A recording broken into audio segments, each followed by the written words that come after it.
When my own son told me I was the reason our family was breaking apart, I didn't shout. I didn't defend myself. I didn't even ask him why. I just sat there, with my hands folded on my lap, and listened to the sound of my own breathing. Slow, heavy, uneven, like my chest was learning how to hold pain for the first time. The room was quiet that afternoon. Too quiet. The kind of quiet where even a ticking clock feels loud. Rain was falling outside. Soft rain. Not the angry kind. The kind that feels like the world itself is tired. My son stood across from me, his arms crossed, his face serious. He looked grown, confident, certain, and that was what hurt the most. Because I remembered when those same arms used to wrap around my neck, when that same face used to light up just because I walked into the room.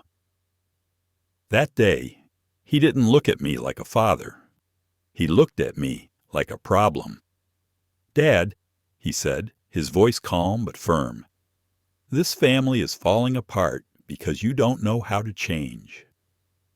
I nodded, not because I agreed, but because my heart was already too tired to argue.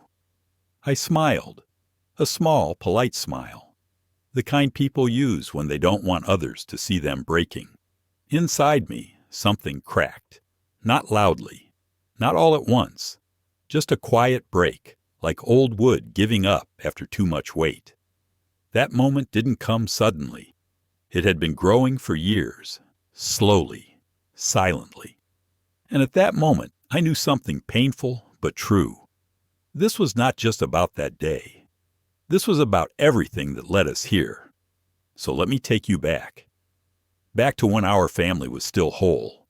Back to when love was simple and trust felt natural. I was never a rich man. I worked with my hands, long hours, early mornings, late nights. My life was simple. Work, home, family. I believed in responsibility. I keeping your word. In showing love through actions, not speech, my wife was the gentle strength of our home. She had a soft voice, but her heart was strong. She believed that no matter what happened, families stayed together.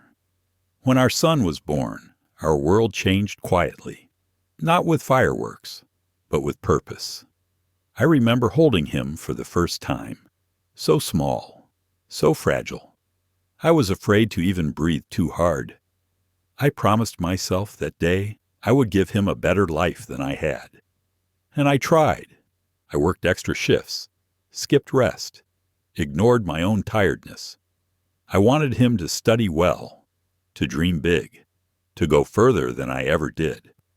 I taught him how to ride a bicycle, ran behind him, holding the seat, pretending not to let go. When he finally rode on his own, he turned around and smiled. That smile stayed with me for years. We were not perfect parents, but we were present. Dinner was always together, stories were shared, laughter came easily. We didn't have much money, but our home felt full. As he grew older, things changed. Not badly, just differently. He became ambitious. He wanted more success, more comfort, more recognition. I was proud of him, even when I didn't understand his dreams. I never told him to slow down. I never told him to stay small. I only hoped he wouldn't forget where he came from. Then he got married, and that's when everything slowly began to shift. When my son told us he wanted to get married, my wife smiled first. That soft, hopeful smile she always had when she believed something good was coming. I nodded slowly, feeling a mix of pride and worry settle in my chest. A child growing up is a beautiful thing, but it is also a quiet goodbye. We met his future wife a few weeks later. She was polite, careful with her words. She smiled often, but her eyes stayed observant, like she was measuring the room. I welcomed her the way I knew how, with respect, with space, with sincerity. My wife tried harder. She always did. She cooked her favorite meals, asked about her family, tried to make her feel at home. At first, everything seemed fine. Not warm, but peaceful. After the wedding, they moved into our house. It made sense at the time. They were saving money. We had space. I told myself this was how families worked. Different generations under one roof, learning from each other. But slowly, the air in the house began to change. Dinner times became quieter. The laughter faded. The conversation shortened. My daughter-in-law preferred staying in their room. She said she was tired, or busy, or not hungry. My son started eating quickly and leaving the table early. When I asked if something was wrong, he smiled and said, "No, Dad, everything's fine." But fine doesn't feel cold. Fine doesn't feel distant. My wife noticed it too. One night, while washing dishes, she whispered, "Do you feel it? Something feels off."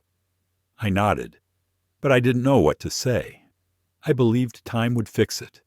I believed patience would soften everything. I was wrong. Small things began to bother my daughter-in-law. How my wife cooked, how I spoke, how we kept the house. She didn't say it directly, not at first. She sighed loudly, rolled her eyes, corrected us gently but publicly. My son stayed silent. That silence hurt more than her words. I wanted to talk to him. Many times I almost did. But every time I looked at his tired face, I stopped myself. I told myself, he has his own life now. Don't add pressure. So I swallowed my feelings, again and again. The house no longer felt like a home. It felt like shared space. My wife grew quieter. She smiled less. One evening, I found her sitting alone in the living room, staring at nothing. "Are you okay?" I asked. She nodded, but her eyes were wet. "I don't want to become a burden," she whispered. That word hit me hard. Burden. After everything we gave. After all the years. Still, I said nothing. Because sometimes love makes you silent. And sometimes silence becomes a mistake. From that point on, I started paying attention to things I had ignored before. Not because I wanted to find fault, but because my heart felt uneasy, like it was warning me quietly. My daughter-in-law began changing small things around the house, moving furniture, rearranging shelves, deciding where things should go. At first, I didn't mind. I told myself she was just trying to make the space her own. That was natural. But then she started changing rules too. Lights had to be turned off early. The television volume was always too loud for her, even when it was low. Visitors were too much. My wife asked me once, "Should we ask before inviting anyone now?" That question stayed with me. We were slowly becoming guests in our own home. I tried to talk to my son one night, quietly, after dinner. Not to complain, not to accuse, just to understand. "Are you happy?" I asked him. He looked surprised, then uncomfortable. "Yes, Dad," he said. "But things are different now." Different. That word again. I nodded, even though it didn't answer anything. Soon arguments began. Not shouting. Cold, controlled disagreements. Small misunderstandings turned into long silences. My daughter-in-law spoke less to us and more through my son. Messages passed through him like warnings. "She doesn't like that. She prefers this. It would be better if you didn't." Each sentence pushed us further into a corner. My wife tried harder. She always did. She woke up early to cook. She kept the house spotless. She stayed quiet when her feelings were hurt. But nothing was enough. One night I heard her crying softly in the bedroom. I sat beside her and held her hand. "We raised him with love," she said. "Why does it feel like we're in the way now?" I had no answer. I wanted to protect her. I wanted to protect our family. But I didn't know how to fight something I couldn't see clearly. The respect we once had was slipping away. Not in one big moment. but in small, painful pieces. My son stopped asking for my opinion, stopped sharing his thoughts, stopped coming to me for advice. I watched him grow distant while living under the same roof. That is a special kind of loneliness. Sometimes, late at night, I sat alone in the living room. The house dark, the air heavy. I wondered where I went wrong. Was I too strict, too quiet, too old-fashioned? Or was this just how the world worked now? Parents raised children. Children moved on. Parents became invisible. Still, I held on to hope. I believed love would bring him back, that family bonds were stronger than misunderstanding.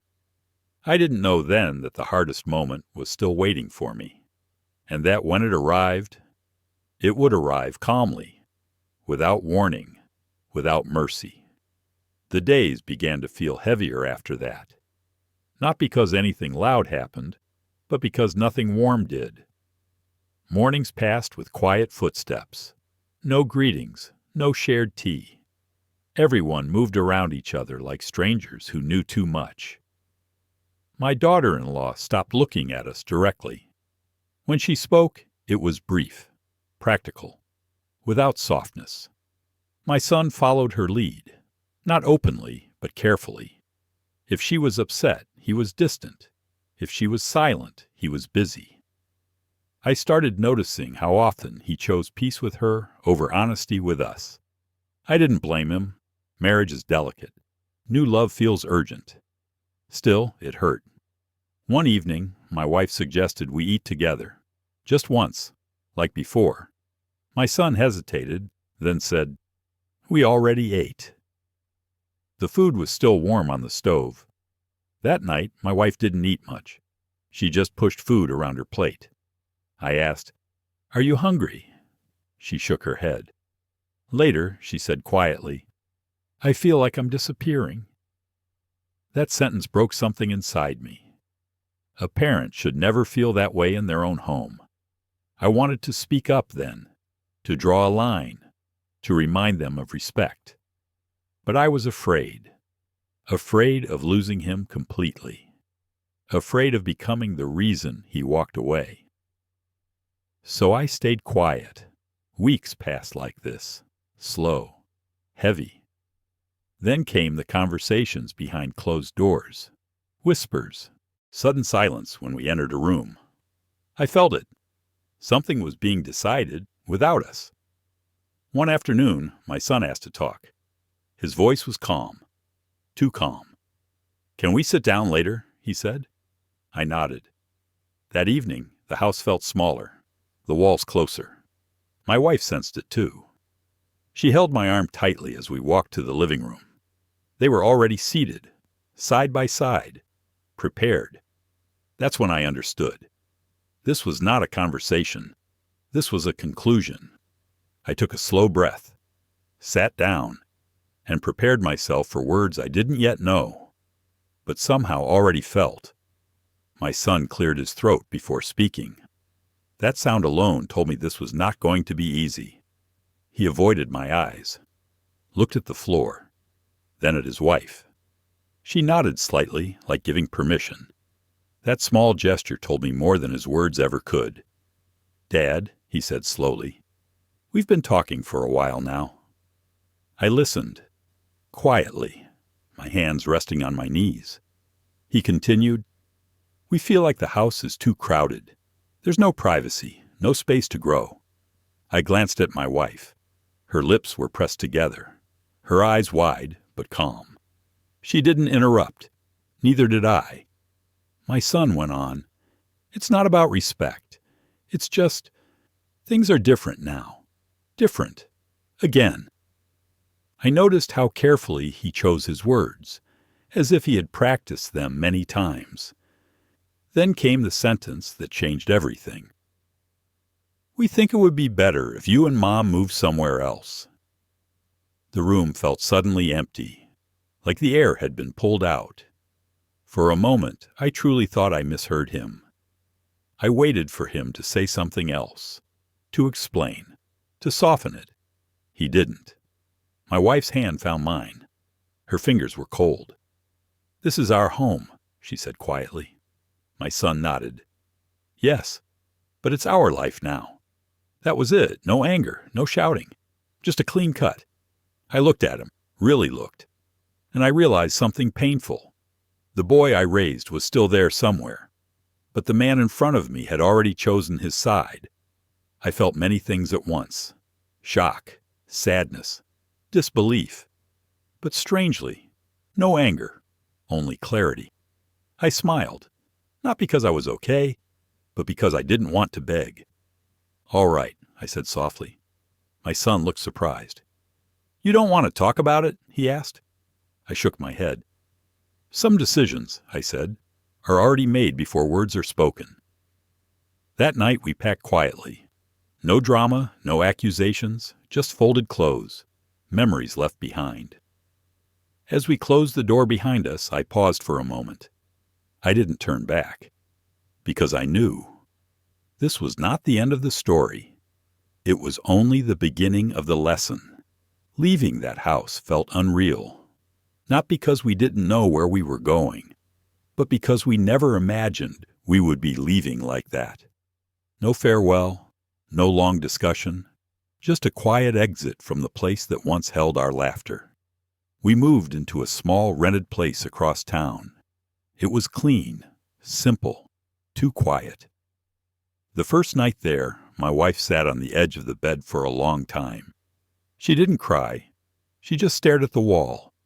I made tea, the same way I always did, slowly, carefully. "Do you want some?" I asked. She nodded. That was how our new life began, with silence and tea. The days that followed felt strange. There was no schedule anymore. No one asking where we were going. No one waiting for us to come home. At first, I thought the distance might help, that maybe space would bring clarity, that maybe my son would realize what he had done. But weeks passed, then months, no calls, no visits. When the phone rang, my wife always looked hopeful, and every time it wasn't him, something inside her dimmed.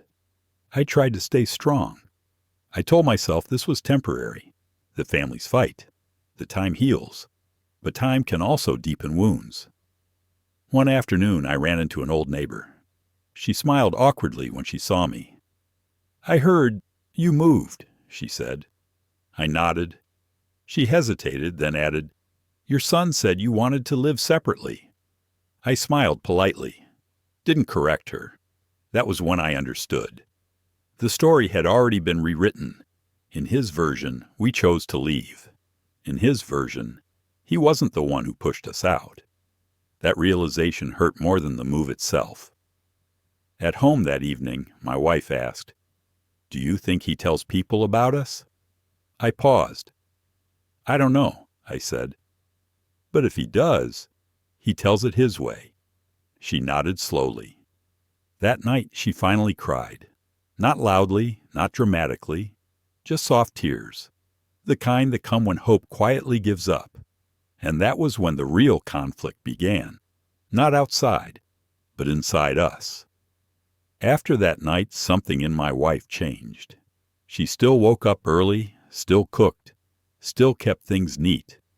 But the light in her eyes faded. She stopped talking about our son, not because she didn't care, but because speaking his name hurt too much. I noticed it in small ways. She no longer saved his favorite snacks. She no longer paused when footsteps passed our door. Sudden silence when we entered a room. I felt it. Something was being decided without us. One afternoon, my son asked to talk. His voice was calm, too calm. "Can we sit down later?" he said. I nodded.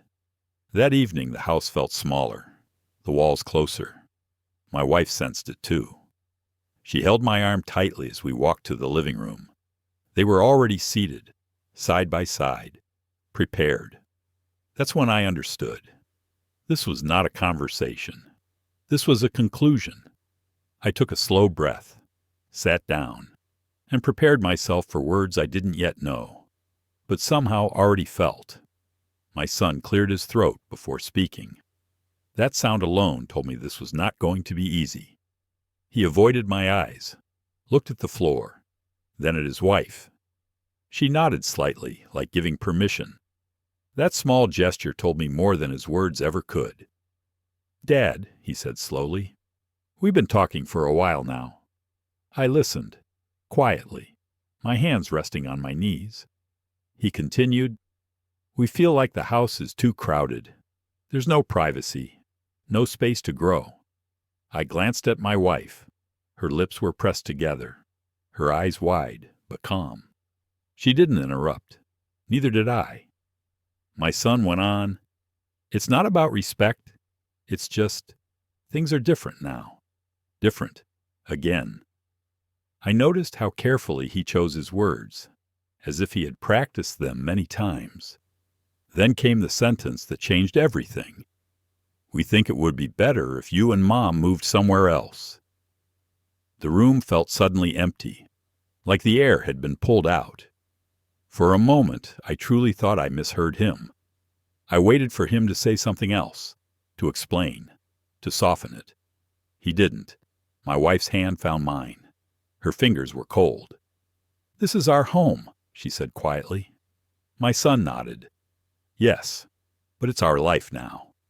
That was it. No anger, no shouting, just a clean cut.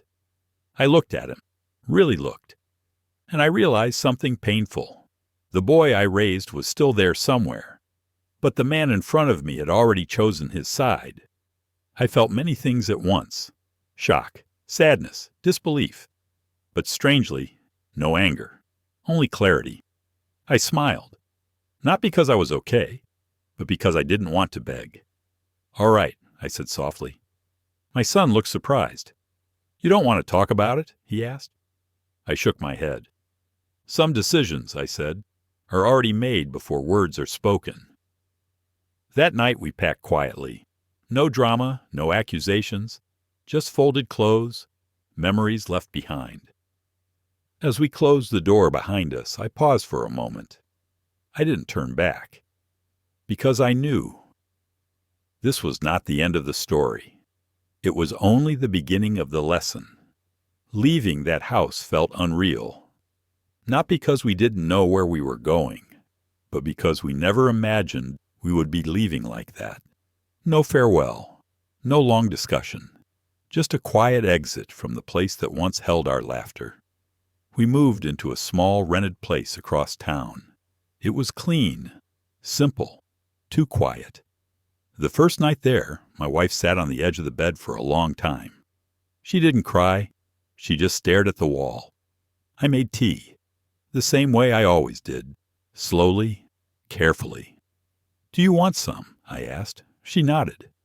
That was how our new life began, with silence and tea. The days that followed felt strange. There was no schedule anymore. No one asking where we were going. No one waiting for us to come home. At first, I thought the distance might help, that maybe space would bring clarity, that maybe my son would realize what he had done. But weeks passed, then months.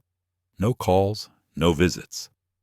When the phone rang, my wife always looked hopeful. And every time it wasn't him, something inside her dimmed. I tried to stay strong. I told myself this was temporary, that families fight, that time heals, but time can also deepen wounds. One afternoon, I ran into an old neighbor. She smiled awkwardly when she saw me. "I heard you moved," she said. I nodded. She hesitated, then added, "Your son said you wanted to live separately." I smiled politely. Didn't correct her. That was when I understood. The story had already been rewritten. In his version, we chose to leave. In his version, he wasn't the one who pushed us out. That realization hurt more than the move itself. At home that evening, my wife asked, "Do you think he tells people about us?" I paused. "I don't know," I said. "But if he does, he tells it his way." She nodded slowly. That night, she finally cried. Not loudly, not dramatically, just soft tears. the kind that come when hope quietly gives up. And that was when the real conflict began. Not outside, but inside us. After that night, something in my wife changed. She still woke up early, still cooked, still kept things neat. But the light in her eyes faded. She stopped talking about our son. Not because she didn't care, but because speaking his name hurt too much. I noticed it in small ways. She no longer saved his favorite snacks. She no longer paused when footsteps passed our door.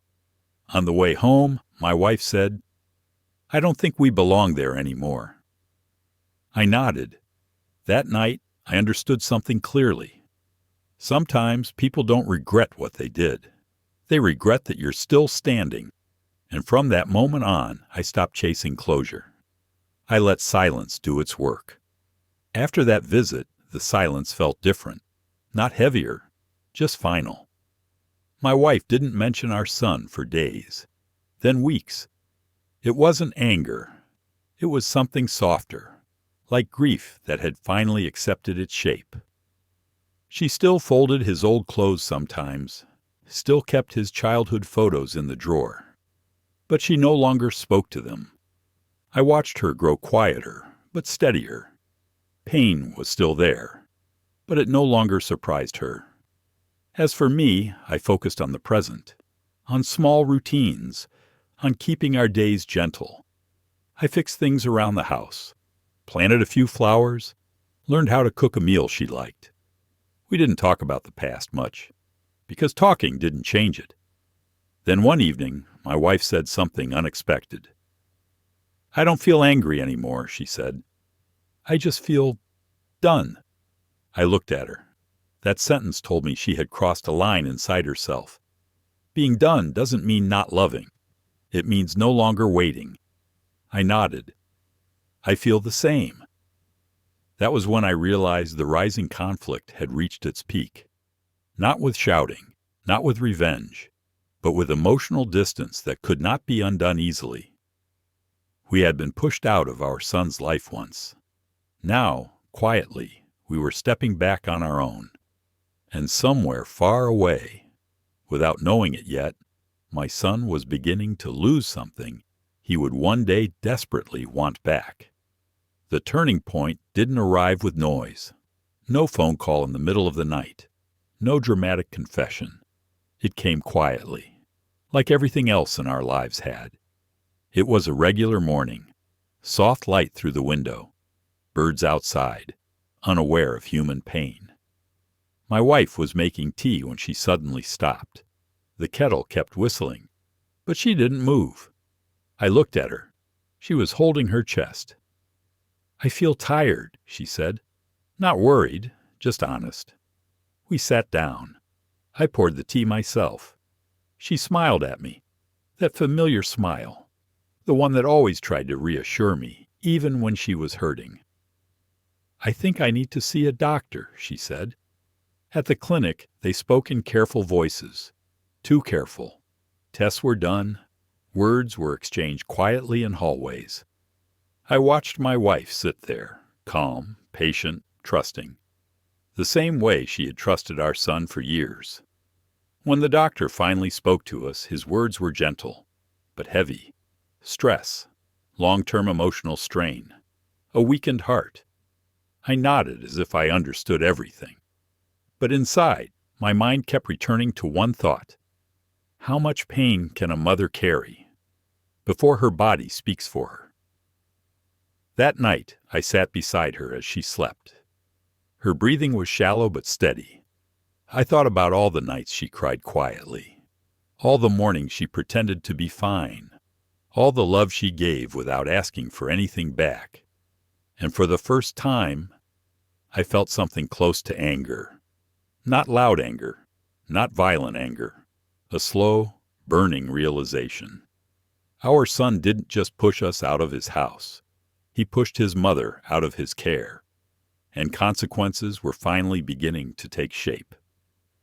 After that day, nothing felt the same anymore. Every sound in the house made me alert. Every breath my wife took felt precious. She tried to act normal. She always did. She still woke up early, still smiled when she caught me watching her, still said, "I'm fine," even when her hands trembled slightly. But I could see the change, in the way she walked more slowly, in the way she rested more often, in the way silence now felt heavier around her. I insisted she rest. I cooked. I cleaned. I learned how to take care in ways I never had before. One afternoon, as she lay on the sofa, she spoke softly. "Have you told him?" she asked. I knew who she meant. "No," I said. "Not yet." She turned her face toward me. "Maybe you should," she said. "He should know." I hesitated, not because I didn't want him to know, but because I didn't want her pain to become a reason for guilt-filled visits or forced concern. "I don't want him to come out of pressure," I said honestly. "I want him to come because he cares." She nodded slowly. That night I sat alone in the kitchen.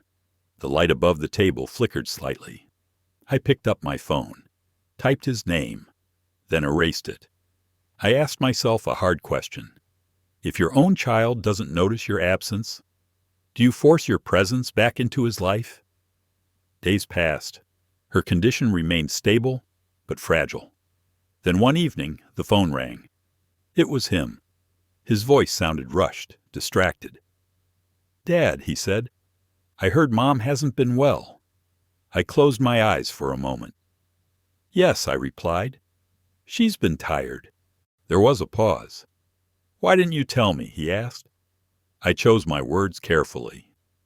"You didn't ask," I said. Silence. Not the comfortable kind. The kind that carries weight. "I can come by," he finally said. I didn't answer immediately. "Come if you want to," I said. "Not because you feel you have to." Another pause. "I'll come tomorrow," he said. When the call ended, I didn't feel relief. I felt fear. Because sometimes, when truth finally arrives, it arrives too late. The next day felt longer than it should have. Every hour stretched. Every sound outside made me look toward the door. My wife knew he was coming. I hadn't told her, but mothers feel these things. She brushed her hair more carefully that morning, chose a clean shawl, sat up straighter even though it clearly took effort. "He's coming, isn't he?" she asked gently. "Yes," I said. She nodded. No excitement, no anger, just quiet acceptance. When the door finally opened, he stood there uncertainly, like someone returning to a place they weren't sure they were welcome anymore. He looked around. The small apartment, the simple furniture. This was not the life he imagined for us. "Mom," he said softly. She smiled at him, the same smile she always gave, the one that forgave before being asked. He stepped forward and hugged her carefully, as if she might break. I watched them from a distance. He sat with us for a while, asked polite questions, listened, but there was an awkwardness in the air. Too many unspoken things between us. At one point, he looked at me. "Why didn't you tell me things were this bad?" he asked. I didn't raise my voice, didn't accuse. "We didn't want to disturb your life," I said. "You seem busy." He looked down. "I didn't know," he said quietly. That sentence landed heavily, because not knowing is often a choice. He stayed for a short time, not too long, not too short. When he left, my wife seemed lighter, but also tired. "He's still our son," she said, "as long as he remembers that."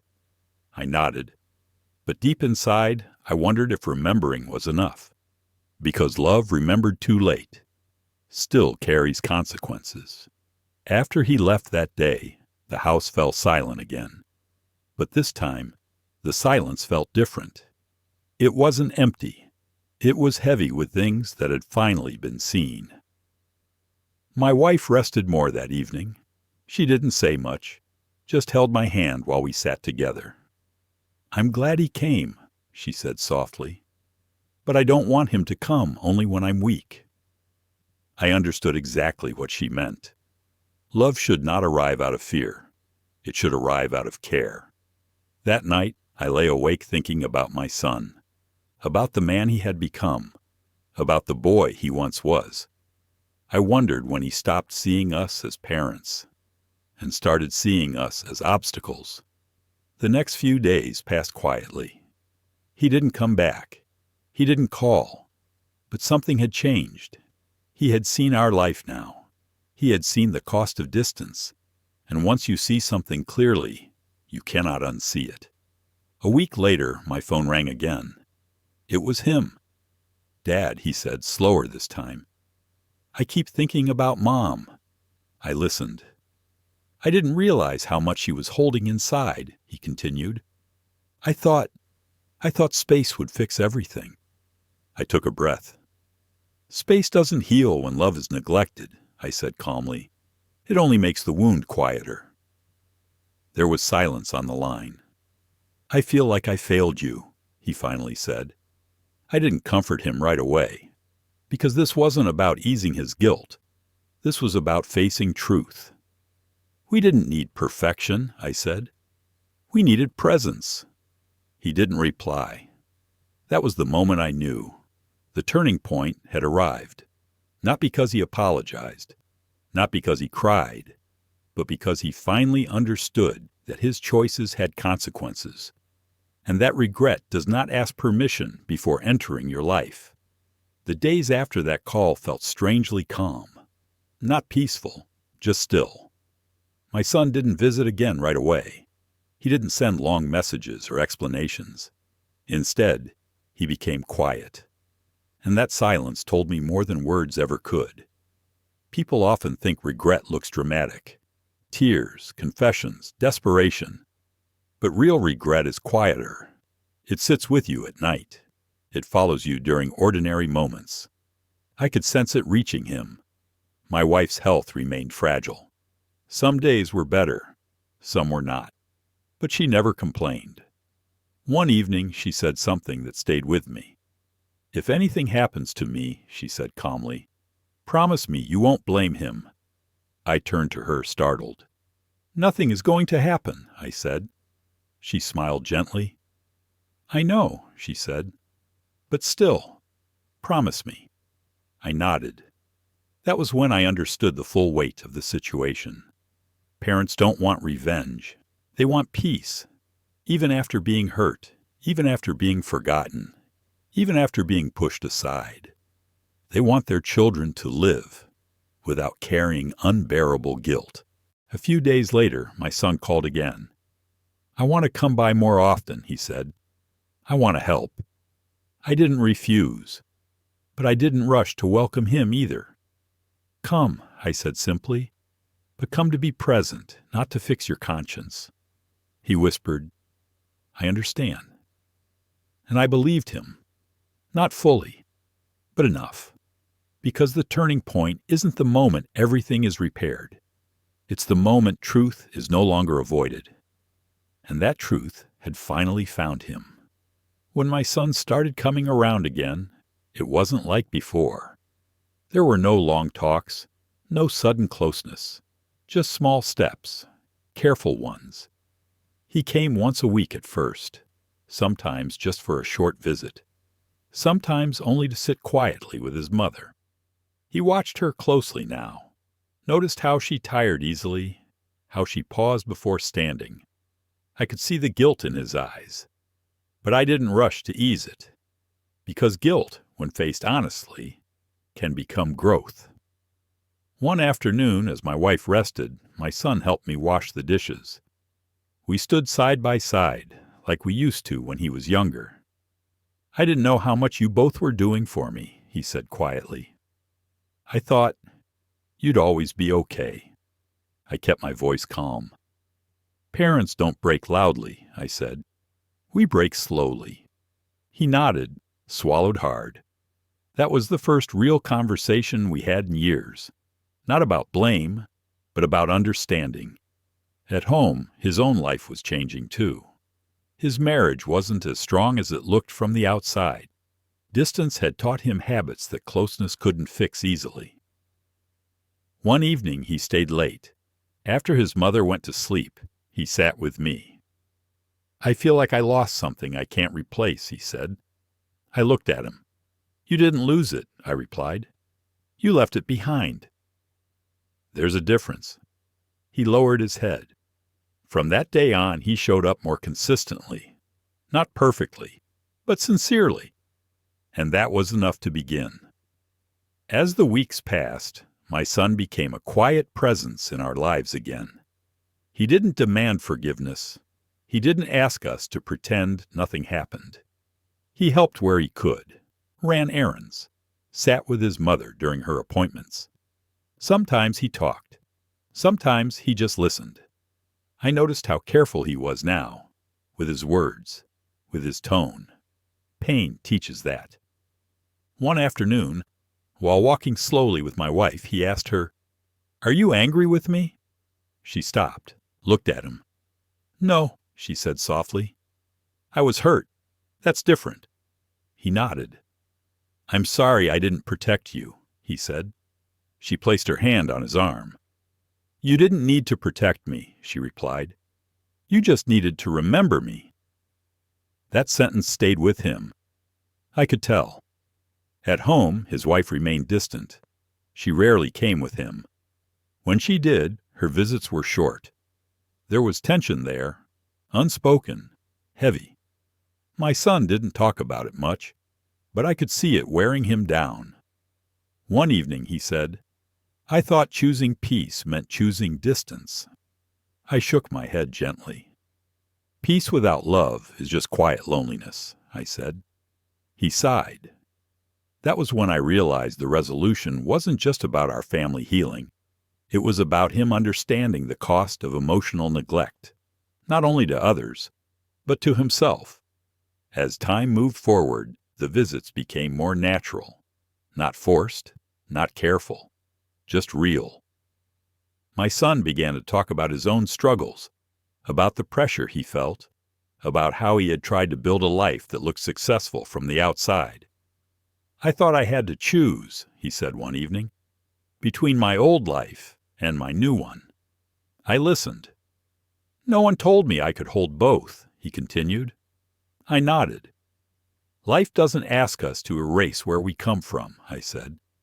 "It asks us to grow without forgetting." He was quiet for a long time after that. My wife's health slowly stabilized, not completely, but enough to bring some light back into her days. She laughed again, not loudly, but sincerely. One morning she told me, "I feel lighter." I knew what she meant, not because her body was healed, but because her heart was. She had seen her son again, really seen him. One afternoon, as we sat together, my son said something that surprised me. "I think I became someone I don't like," he said. "Someone who walks away when things get uncomfortable." I didn't argue. "Real strength," I said, "stays present when it's easier to leave." He nodded slowly. That was when I knew. He wasn't just repairing what he broke. He was rebuilding who he was. There were no grand apologies, no dramatic gestures, just time and effort. That was how the healing happened. One evening, my son brought dinner for all of us. Nothing expensive, just simple food. We sat at the table together, the three of us. It felt familiar and strange. At one point, he looked around and said softly, "I forgot how much I missed this." My wife smiled. "So did we," she replied. That night after he left, she held my hand. "I don't need him to be perfect," she said. "I just need him to be here." I understood. Days later, my son asked something unexpected. "Would you ever come back?" he asked. "To the house?" I thought about it. "That house no longer feels like ours," I said gently. "But we can build something new." He nodded. Sometimes healing doesn't mean returning to where you were hurt. It means creating a new place where pain isn't repeated.